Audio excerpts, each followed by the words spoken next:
The best way to find yourself is to lose yourself in the service of others.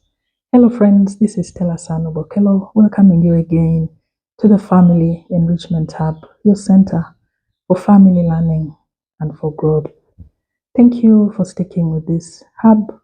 Thank you for promoting it. Thank you for sharing widely in your different networks. I truly appreciate your great support. Today, I want to be speaking about another storm in marriage, and that is the sickness of a partner within the relationship.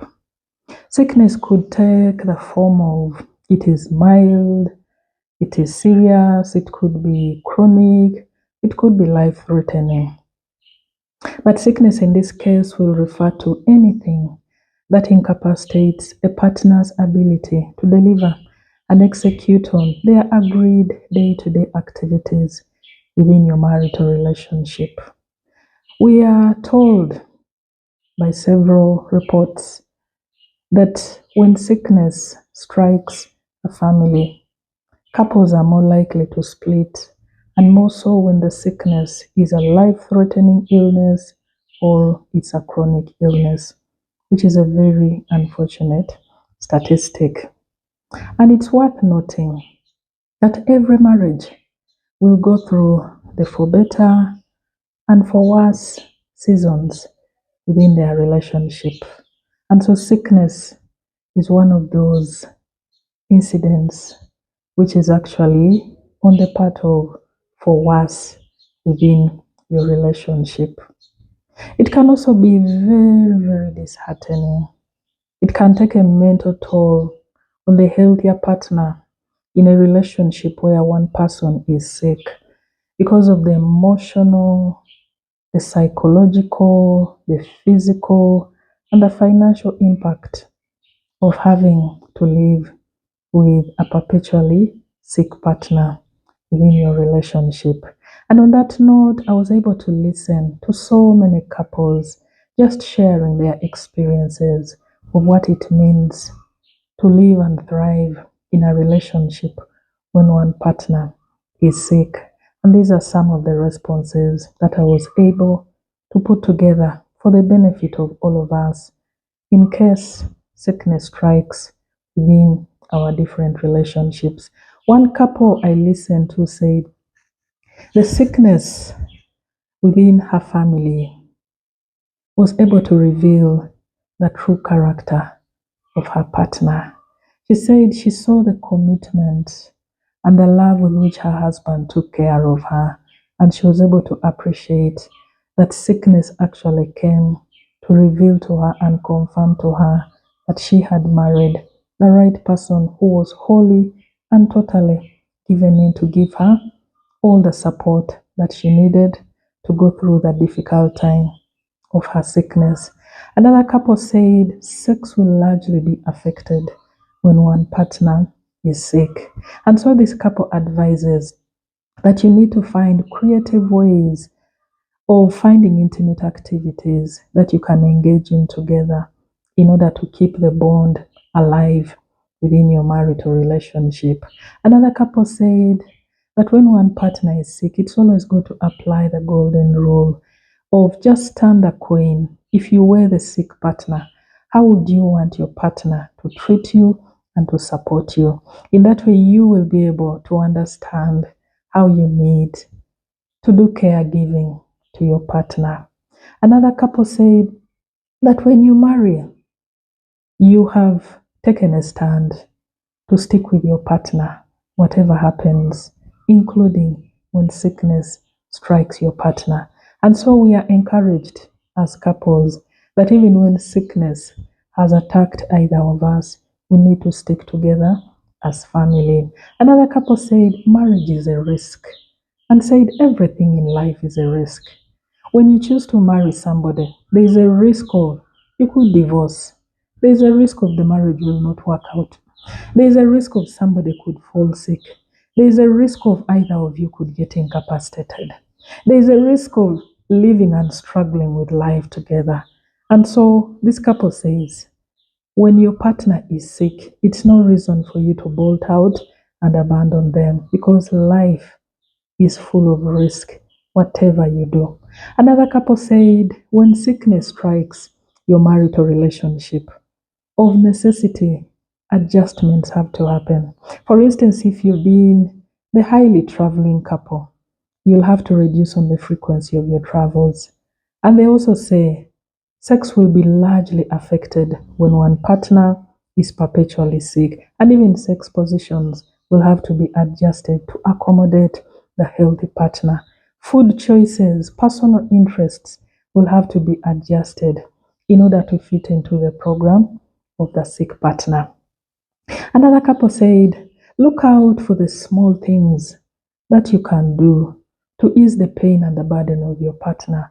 For instance, if it's your wife that is sick, as a husband, it doesn't hurt to support her with dishwashing, cleaning of the house, and doing those little things that just show her that you truly support and appreciate her. Persevere for your partner. You can adapt to the new situation that is at hand because nobody chooses sickness. And so when sickness has struck your partner, for their sake, adapt and fit into what is before you as a marital couple right now. Don't check out on your partner. Do not abandon them just because they've developed a chronic or a life threatening illness. This is the more reason for you to show your love, your support, your dedication, and commitment to your partner. Like they say, you are your spouse's number one keeper. So stick with them even as they go through the season of sickness. Another couple said, see the positive in everything. For instance, instead of over focusing on the sickness of your partner, you could turn it aside and say, there's so much to be grateful for. At least they are still alive. They are still breathing. They still have value in them. We still have hopes and dreams that we share. Because, like they say, where there is hope, there is life. And so, just because your partner is sick is not a death sentence on you. Celebrate the good that is before you without totally focusing on the sickness that your partner is going through. Another couple said, you can be a light and a source of hope to others. I was actually inspired by this one lady called Amy Esther, who has multiple chronic illnesses that she's struggling with in her body. But she says instead of sitting back and pitying herself and lamenting over the discomfort that arises from these multiple sicknesses that she's carrying, she has decided to start a YouTube channel where she just gives support and very important resources to other people and couples that are going through a similar experience. So instead of lamenting and crying over her pain, she has actually decided to generate and produce light that can be of benefit to others who are going through a similar situation. Another couple said that I listened to, and this was also very inspiring. The lady is the one who has multiple chronic illnesses in her body. And the man said every time they're in hospital, when he notices his wife is actually surrendering, he says he paints for her very beautiful pictures. He tells her, immediately we get out of the hospital, I want to take you to the vacation, to that beautiful place that we've been talking about. Immediately we are out of the hospital, I want to take you for a warm massage. And he says it always works super magic for his wife because suddenly she's able to cooperate with the treatment because she has something that she's looking forward to, which her partner has actually promised her. And then another couple that I listened to said you need to spread your couple activities when one partner is sick. Maximize the good days when your sick partner is up and running. You can't do outdoor activities. And then on the low days when your partner cannot get out of the house, still find indoor activities. One couple says for them, they just sit and watch TV and movies together. They also do board games and so many other things that keep them together within their relationship. Another couple said, you need to learn to celebrate small victories. Celebrate the fact that your partner is still alive. And as long as they are still alive, there is hope and there is a future for the two of you. What do the scriptures tell us? Romans chapter 5, verse 3 to 5 tells us that when you go through suffering, rejoice, because these sufferings are going to produce an abundance of perseverance and character and maturity within you. So when you're going through seasons, moments of sickness within your relationship, know that you are not alone. It's going to produce a good in you. It's going to produce maturity in you. It's going to help you to adjust the lenses of your eyes with which you see your partner and with which you view the world. The Bible also tells us in Psalms chapter 34, verse 19, that many are the afflictions of God's people, but God is faithful to deliver them out of them all. So when sickness is in your family, don't lose hope. We are told God is with you, faithfully watching you and enabling you to thrive and prosper as a family together. I want to conclude with this.